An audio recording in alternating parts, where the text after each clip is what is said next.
My father was very clear that, okay, all our kids have to join that business. Unfortunately, that was not something I was ready for. So you started with coaching students for CAT. The first day in the classroom was super exciting for me, and I was nervous, and I definitely must have fumbled a lot more than I am today. How did study abroad happen to you? Because you didn't go abroad to study, right? What were the first initial set of students for you like, and how were you supporting them? I remember my first client, he said, doesn't matter if you haven't studied abroad, my son loves chatting with you. What is your take on Masters Union as an institution? Hi, welcome back everyone. This is Ankur Vora. We are at Intersect by Masters Union podcast series.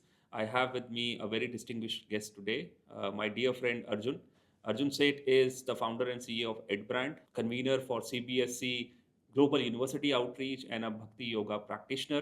We are so happy to have Arjun here with us and looking forward to the conversation ahead. Thank you, Ankur. Thank you, Arjun. Glad to be back. So happy to have you here with us. Likewise. So, Arjun, you and me go at least 10 years back. And, I've seen when I first met you, I remember it was at, I think, International ACAC in US at one of the conferences. And that was the first time I got to know you and got to understand the depth of the work that you were doing with EdBrand. And over the last decade or so that we have been connected, I have been lucky enough to know more and more about you, also professionally, but also personally. I mean, we both call ourselves as God brothers in terms of Krishna consciousness. So I'm so happy that we have that connect as well. But today we are going to speak a little bit about your own journey, both personal and professional journey. As you know, I mean, this podcast series, we have been hosting some distinguished guests from the education and corporate landscape, bringing them on board and sharing a bit about their journey and their impact through the tireless work that you have been doing. I think I read about your work. I mean, almost 3 decades of work in building EdBrand and impacting thousands of students' lives, I'm sure. Placing them worldwide in leading universities. Let's start from the start. I mean, you are young. Tell us a bit about your academic journey and how did EdBrand happen? How did you? I mean, you are not only a leading career counselor, but you are also an entrepreneur. I mean, you have built an organization like EdBrand that has been there for almost 3 decades now. So please share something about your journey. Thank you, Ankur, for the kind words. It's always a pleasure to be with you. You have a very heart-centered way of living, and that is on display wherever you are. About my journey, I'd like to focus on explaining how influences have had a major role: people, places, environment, problems, challenges, and it's the journey that really makes it really fruitful to sort of reflect with you. I grew up in Kolkata. I was born in Kolkata. My mother had a vision. She would look for the best institutions for two of my siblings and me. And so I studied at La Martiniere, which is a well-known school. In some ways, it's also a feeder school for students thinking of going to top universities, particularly to the US even back then. So there was that culture which really distinguished the school. So I have to definitely show my gratitude to all my teachers and even seniors who were a guiding light. As I moved on, that very liberal education mindset was always built in. Because the school had very secular values, and it definitely promoted interdisciplinary learning, and students were challenged to participate in extracurriculars in a big way. With that background, I had many dreams. However, in my family, we also have a business, which is a very traditional business. And my father was very clear that, okay, all our kids have to join that business. Unfortunately, that was not something I was ready for. We have a very traditional commodity business. And I said, I was sort of being groomed to do that since the time I entered 11th grade. So I did not study abroad, though there were opportunities for me to do it, and went to St. Xavier's College. So there was a clear difference between the education I was receiving at school versus a large public university like St. Xavier's College at Calcutta University. And again, amazing institution with great peers, but that resonance with what I was learning or imbibing wasn't really there. For many other students, it worked. So it's about right fit. I very quickly learned my lesson about right fit at that point. So long story short, I would do odd things. I would go to my office, my father's work most of the time, but I was again not satisfied. So I ended up being at the library at the American Center's new, very plush building. I would spend most of my weekdays right after college there and then go to work for a few hours.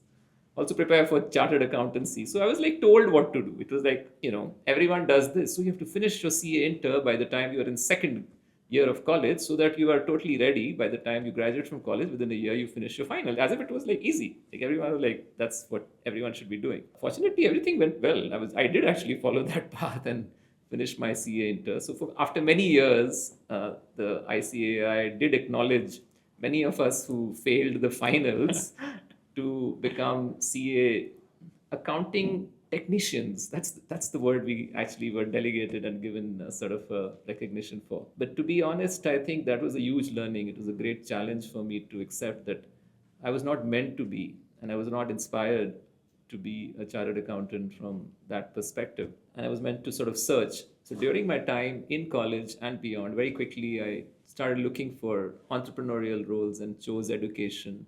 Found few mentors who I supported in their growth.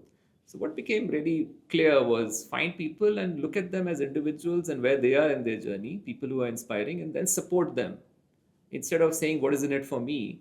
So there was an entrepreneur in central India who was setting up his test prep company, and he had suddenly grown big in the central part of the country. And I was so inspired by meeting him, and I gave him opportunities to sort of discuss how he could grow. And he loved that idea, so I worked with him and sort of grew the CAT entrance, GMAT entrance, sort of test prep business for him in those 3 years early on. So that was my first foray as a consultant. Okay. And that's how the idea of EdBrand also came You were along. teaching? Actually, I ended up doing that too. Because initially I thought I'm a businessman. I know how to use resources and make things work and hire people and they'll do it.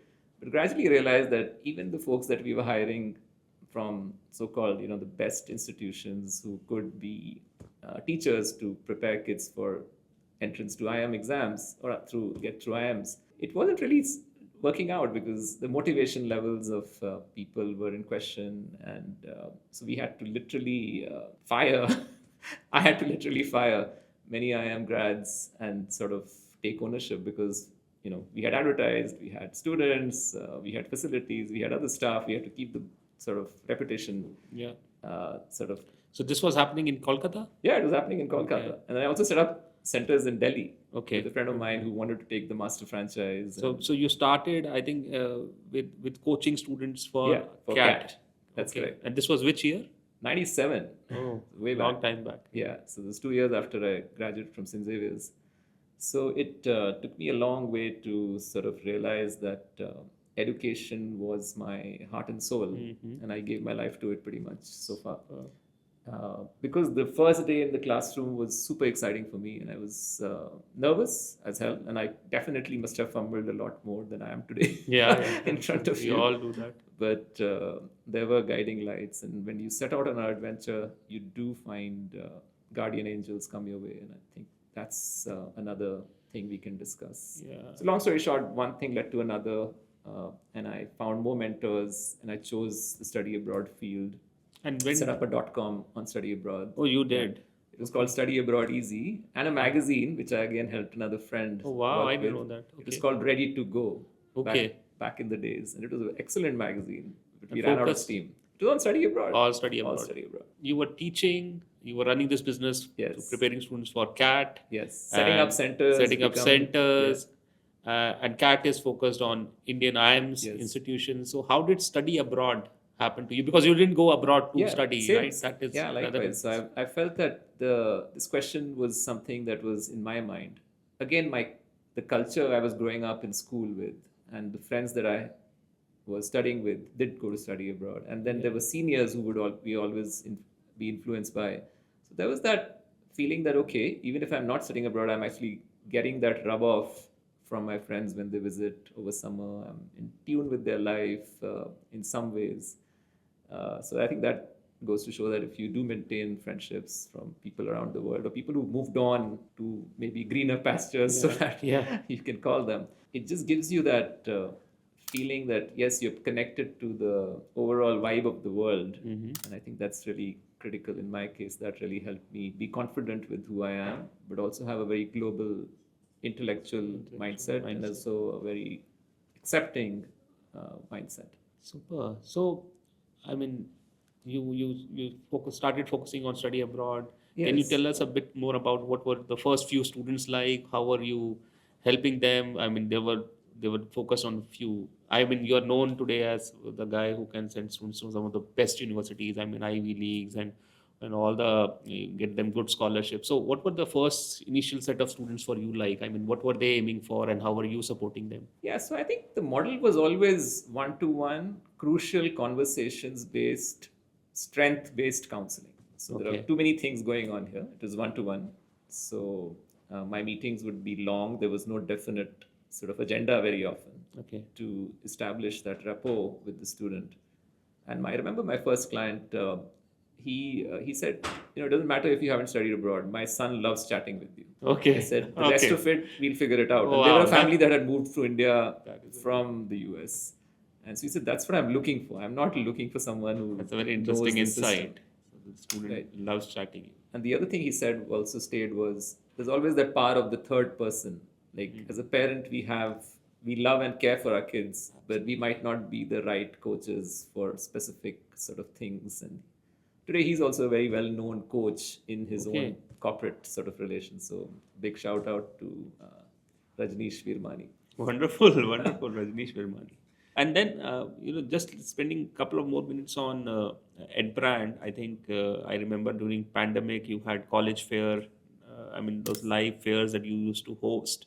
And what was the evolution like for EdBrand? If you can just spend some time here, and what has been the evolution for EdBrand, and what are the kind of offerings that you are now doing in EdBrand? Sure, from EdBrand to College Yeah, Fair, I think yeah. that journey, it was kind of in sync because obviously, you build your practice as you grow in terms of content and quality delivery, and sort of even try to get deeper into creating a process. And so that led to forming a small team and meeting very interesting people who could collaborate with me in other cities, including Jakarta, Singapore, Calcutta, Mumbai. And so that was the growth journey. It also had its own pain points because when you grow and you're looking at more like an operational business, then my heart was always with meeting students, all the students I sort of recruit. That was always troubling me, and it was something that I wanted to sort of curate through my team members across different continents and cities. So that challenge persisted throughout my sort of life as an entrepreneur, and conflict with my interest as being that coach counselor for students. So how do you coach your team to be the best Yeah. coaches that they can be, and also learn from their practice, and also give them the space to have their autonomy? And I think that journey of being an entrepreneur taught me many things, that I draw strength from certain uh, propensities of wealth, so which we can call it, and mine was ideas and knowledge, and not necessarily money and processes and resources. So this is a very interesting segue I can get into at some point. It's from a book called The Dharma Code, which was published by my dear sort of senior teachers, who have published this amazing work on how to look at 4 fields of work and align it with the 6 propensities for our wealth sort of desires. And our sources of wealth is not necessarily the riches that we crave for. And that's what I realized that this is bang on. I was more interested in knowledge gathering, analyzing, sharing, and not creating processes for wealth creation for myself and the team. So that disconnect hit me, and I was kind of around COVID. I kind of auto corrected because it forced us to rethink, and started College Fair because by that time I'd also visited many universities, attended conferences. So that culture of interacting with universities from across the world led me to set up collegefair.live, which was an online platform to help students interact with admissions officers. I remember having Yeah, a session with you too, and we had a podcast that time. So yes, that's my journey in short with EdBrand and College Fair. Super, super. And I know you work with some of the top institutions. I mean, if you can shed some light on what kind of universities you work with, and I mean, is it like more of your work is focused on particular country? I know US you work very closely with, or there are people around the world that you work with in terms of university placements. So when you say work with, it's kind of a Yeah, misleading you maybe. may So as you may define independent it. I mean, education counselors, so we are a group of independent education counselors, and not just at brand independent education counselors, but there is a whole industry, thriving industry, that they follow a code where they do not work with a particular university, okay, but their students apply to highly selective universities, or they might have a practice which aligns with students applying to various countries. And some countries have an agency model. So it kind of varies. So I've stuck to the one on one, strength based, crucial conversation based coaching model for middle schoolers, high schoolers, young professionals, students seeking even a PhD program. So the model and the process is more or less based on these principles, but we remain independent. We do not approach a okay. university and do not really influence a university in their decision making. Yeah, because this is a very interesting differentiation from what is followed majorly, across the world. I mean, so independent education counselors. I mean, and Consultants, counselors, consultants, yeah. counselors. Super. Thank you for sharing that. And now, it is another interesting profile that you have added on is convener for the CBSC Global University Outreach. I mean, we'd love to understand, what you are doing with the CBSC. I mean, I think with new NEP 2020, the CBSC also is looking to, have global connect with universities around the world, and I think you are leading that for them. No, I'm not leading. I'm just part of a team and a committee that we've thinking of forming. So it's very early days. So what I've been appointed to do as an honorary sort of role is to help CBSC with any of their global university outreach activities, and also come up together with new ideas on how to perhaps support their global curriculum team, which is working on a curriculum. As you know, CBSE has over 280 schools worldwide, other than the 29,000 plus schools in India that follow the CBSE affiliated curriculum examination sort of process. But many of those schools are willing to have a CBSE 2.0 kind of a curriculum. I'm not privy to all the details, and there's not something that I can share as well. But my role is Yeah. limited to bringing all those voices together and perhaps uh, have a series of conferences and events which will start with something we are planning to do in August, which is college admissions conclave, but with an emphasis of how CBSE's global education initiative will also sync well with not just inviting the admissions officers from across the world from leading institutions, but also have a dialogue on what does it truly mean to make CBSE a global curriculum. This sounds very interesting.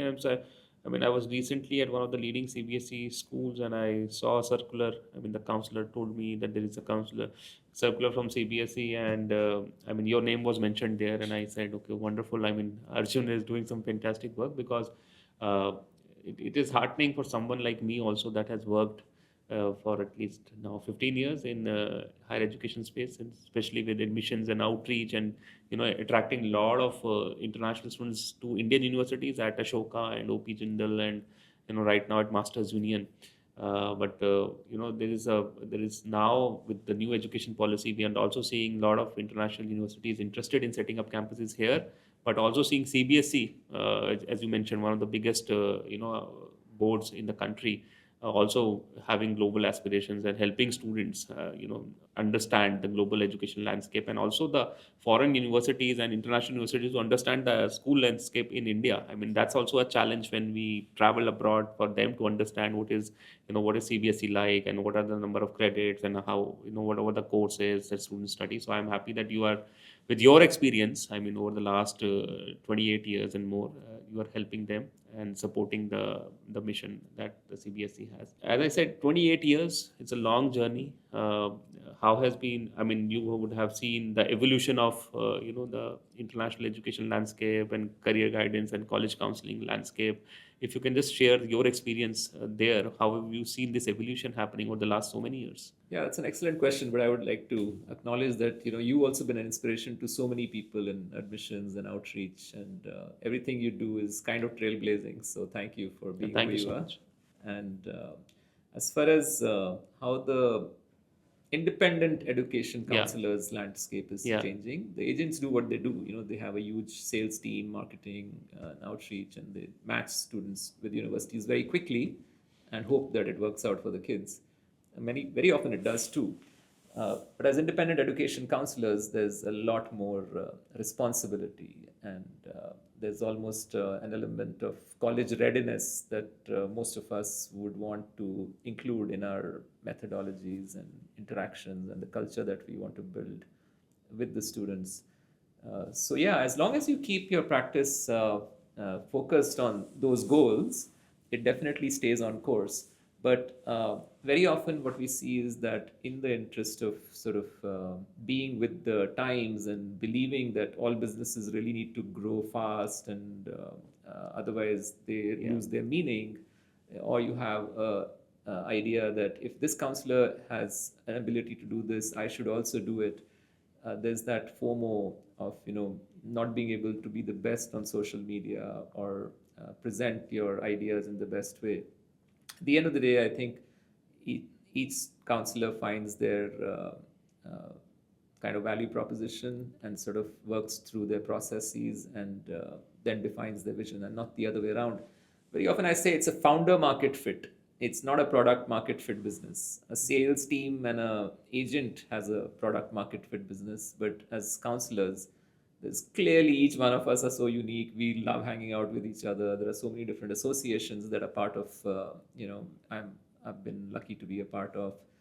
We enjoy each other's company, and we all know that yes, the pie of students is increasing in India, so there's not much need to any need to sort of compete in a nasty way, perhaps. But I think we learn from each other. If your question is about the changing landscape, I think it's dynamic. There are pluses and minuses. Everyone's on a journey. There are things that you learn, but if from mistakes you make, if you reach out to fellow counselors, I think finding support and sort of solace or even guidance from them will make them even more rooted, and they'll be able to contribute a lot more to the world. So I'm always available to many counselor friends who are starting out or even are established, to collaborate, to cooperate, to contribute.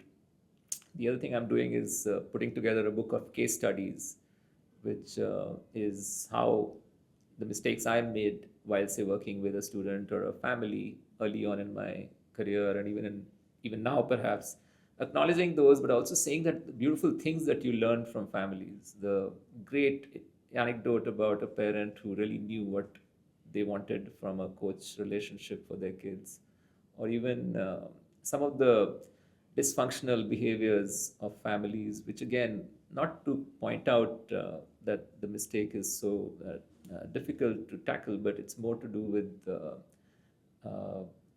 sharing light on the the field of the extent of Ashitra, as we can call it, and understanding the different parameters of what drives a family, what is the energy level of that family that kind of makes them do what they do, positive, negative, beautiful. So these are a few things that I want to put together in a book as hopefully as a contribution for the counseling wonderful, professionals in wonderful. India. That I look forward to that book. I mean, that will be an amazing compilation. My another question to you is in terms of student choices. I mean, one aspect of this evolution is definitely the international, I mean, the career counseling landscape that you mentioned. But how are you seeing the students from India evolving? I mean, as you mentioned, the numbers are increasing year on year, and I mean, and last 10 years it has been crazy. I mean, the amount of students that have been going abroad, especially to US, has been increasing. This year, I think last year, now we are seeing a tapering down of that interest due to visa restrictions and all that. But how have you seen that evolution? I mean, earlier I'm assuming students were looking at US for more towards engineering programs and those kind of programs. But I work with the Shoka and the founding team at 2014, 2015, 2016, all those years, we were talking about liberal arts, and then kind of in India, we saw a deep interest coming up in those years in liberal arts education, where earlier it was always about engineering or medicine, and now there were choices being made about liberal arts also, interdisciplinary learning. Uh, how would you say, has this happened in the international education landscape as well? That students are looking for interdisciplinary learning, liberal arts learning, and not only going for specific disciplines? So I think right from the beginning, in my practice, the kind of clients I was impressing upon and also interacting with was always about the value of interdisciplinary education. Why choose the US? That primarily was my mainstay in Yeah. terms of where students went. But over the years, of course, it has changed also. But even then, 70% of our students definitely want to pay a deposit to a US university, despite, say, maybe they've applied to a few more. Sometimes even more. A few years, there is a higher percentage of numbers who choose. So I'm a little biased from that perspective, and my view is limited. But I do respect that there are kids from a wide spectrum of sort of backgrounds. During our college fair.live years, during the pandemic, when I did 14 fairs with over 35,000 families interacting on our platform, it was clear there were kids from Dimapur to Bikaner, from Srinagar to Trivandrum, and they had various aspirations and interests. But if you look limit it to the kind of cases that I work with, it's a rare and very refreshing to find students from smaller schools, from cities which are producing excellent students, and it's a joy to see them not to be so robotic and so programmed and so scheduled that everything they have to do, they have to look to their parents before sort of plunging in. So the originality of even preparing for college and being ready for college is kind of taken away by these over prepped kids. Yeah. They do get in, Yeah. and it's a joy to see them succeed. However, the kids who stay in our memory are the ones who have that Yeah. rough edge and that spirit of being independent in their views, as well as the way they've directed their high school years. So that's one general observation. In terms of majors, yes, STEM has been a pretty Yeah. much a big part of our student cohort every year, kids who choose it. Economics, business, psychology, a few in the arts streams have chosen, but yes, I would say 60-70% are either not just computer science engineering, but also related fields in life sciences and natural sciences.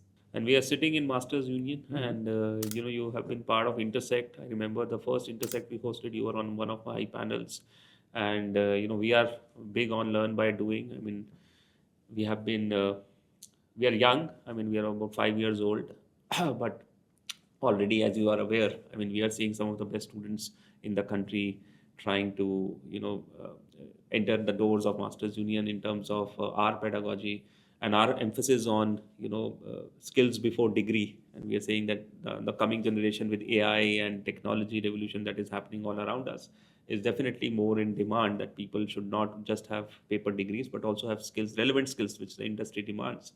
What is your take on Masters Union as an institution? How would you rate us? No, I'm in no position to rate in any institution, but I have had the privilege to observe as a bystander, but also someone who's been invited by you to such lovely events and interactions with the staff and faculty. One thing I would take away is the faculty. I think just the idea that these are practitioners who know their craft, and since Masters Union is so focused on building the next generation of entrepreneurs, businesses that know what to focus on, as in entrepreneurs who know what to focus on, they have that ability to get that rub off from practitioners, enthusiastic rub off from practitioners in terms of how they've done what they've done, and sort of also know that things can go wrong because these people share real life stories, and to accept that and learn from those is something which is very unique. I've participated in several sessions here. Recently, I came in for some presentation to a founder.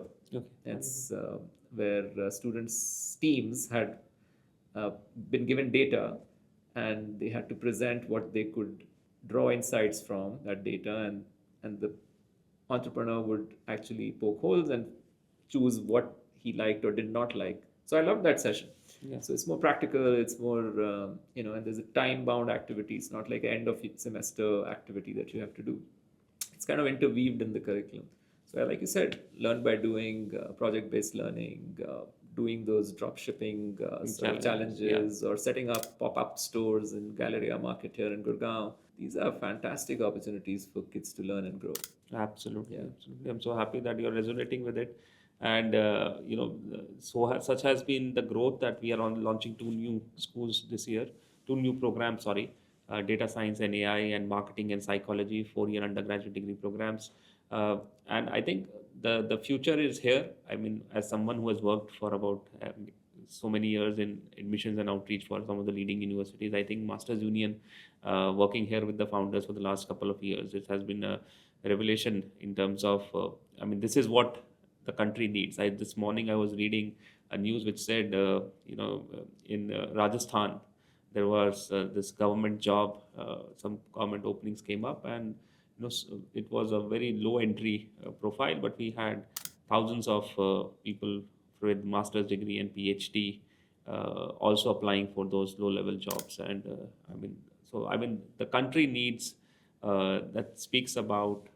the requirement of the country also, that we have institutions that give relevant education, which does not lead to this wastage of so many. I can only understand how many man hours went into for that student to go up to PhD, and resources that he would have invested to get a PhD degree and apply for a job of a peon.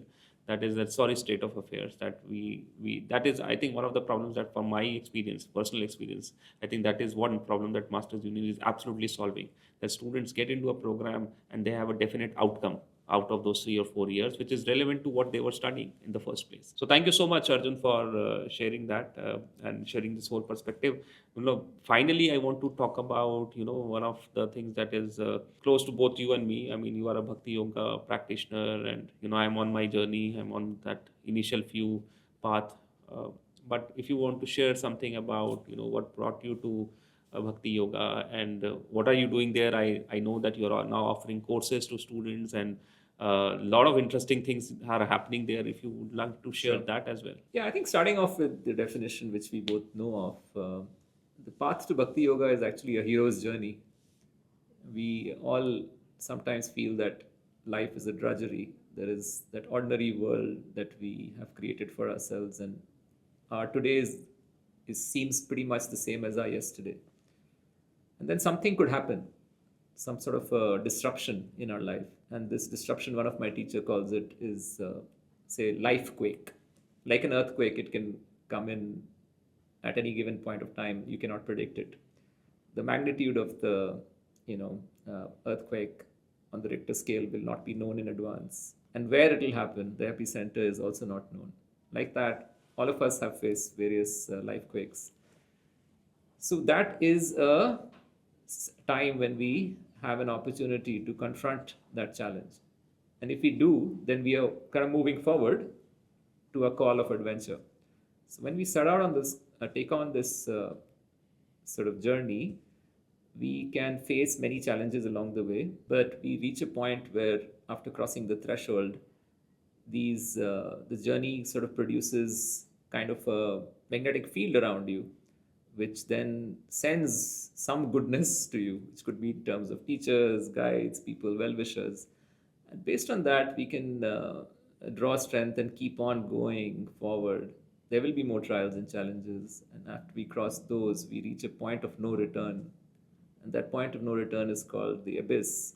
And this is all part of what Joseph Campbell, monomyth author, who also guided George Lucas to write the Star Wars series, which was inspired by the Ramayana. And I can go on and on to show you how Star Wars is linked to Ramayana. I didn't know that. The characters from Star Wars have a very similar theme, and there's a Death Star, and there's a Ravan-like character who's Darth Vader, and there's a princess who's been kidnapped and kept at the Death Star. There's a prince who goes looking for her, and he kind of assembles an army of chimpanzees and ape-like people, and then they win the battle and they come back home for a coronation and a Wonderful. grand That welcome. sounds like Ramayana. So again, yeah, definitely does, right? So a lot of our my learnings were from the Eastern tradition, but I was lucky to find teachers who were very Western in their outlook, so sort of bridging both worlds Words. and seeing the sort of synchronicity of a human existence. So once you reach that abyss, point of no return, then you've got a way to contribute in the world, which is, all of us talk about seva or service or selfless service. So bhakti yoga is essentially that the desire to only do one thing, to selflessly serve. Anyabhilashita shunyam, which basically you shun all other abhilashas or desires in some sense, or desires in which could be in terms of becoming very famous for your knowledge or having accumulated a lot of wealth. So when you work in that spirit of selflessness and at all times in an uninterrupted way, in an unmotivated way, and spontaneously help people, you are called a bhakti yogi in short. Okay. And this is simple. Like I see you doing that all the time. Thank you so much. So I We hope try. that. We try to. I mean, that's the philosophy that I also find very relevant to my life. I mean, it should always be about uh, how we can give back, how we can help others around us. And um, as you mentioned me, I'll say I find the best of my work is done when I do that, when I help others around me grow. And then very early on in my career, I realized that this is what uh, I would like to do. And then I continued doing that. And over the last 15 years, you've been kind enough to mention my professional journey. Uh, I think most of my accolades come from when I thought about others around me and not myself. In the initial few years when I came out of college, I was fresh out of college. I used to, in early career, I used to always think about myself. But pretty soon I realized that it's a dead end race. I mean, everybody is doing the same thing. I mean, everybody is thinking, and the schools teach us only to compete with each other. Nobody teaches us to collaborate. And when I came and started my corporate career, I understood that people were not happy. They're working in the same area, in the same office, sitting in the same cubicles, but where they were not really connected to each other. On the other hand, they were always looking for opportunities to pull other down, and I didn't resonate with that. And I found the similar thing in you, that always when I met you and I spoke with you, you have always been talking on the same lines. And that journey I had, I mean, then I came to know about Bhakti Yoga, and I went to Vrindavan and started following Krishna consciousness, and felt very at peace, and felt at home for myself. And so I resonate with you. I know for a fact now, coming back to you, sorry, is also important that you are offering now courses to students, the hero's journey. Yes, That's very interesting yeah, course. these If are you, master classes. yeah, I recently did one at Flame wonderful. University, and And what are there's these master classes about? What are you so it's talking like about? a 2 hour program where there's a short break, but there's a lot of reflection on the different points of the journey in Joseph Campbell's book that is mentioned, but it is interweaved with the principles of the Bhagavad Gita. And for to do anything in life, we need to have discipline.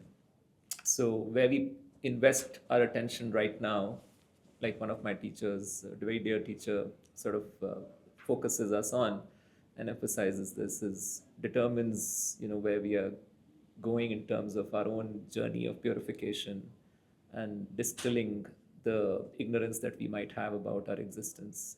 This at the esoteric level is philosophical, but yes, if you look at it from a normal activity, to get a degree or to be a doctor or a lawyer or engineer, you need to have a discipline, you need to have the resources to follow in a disciplined way to sort of succeed and reach your goal.